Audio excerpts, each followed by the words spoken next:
No? For today's video, meron kasi nagtanong mga idol no, kung paano natin pinatutubo yung ating buto ng mansanas, no. So ngayon papakita ko sa inyo guys kung ano yung ginagawa ko mga idol, no. So ganito lang yan mga idol, no.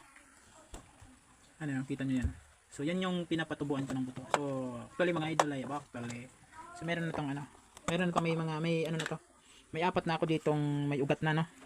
So ayun titingnan natin. Titingnan natin mga lods kung saan yung may ugat.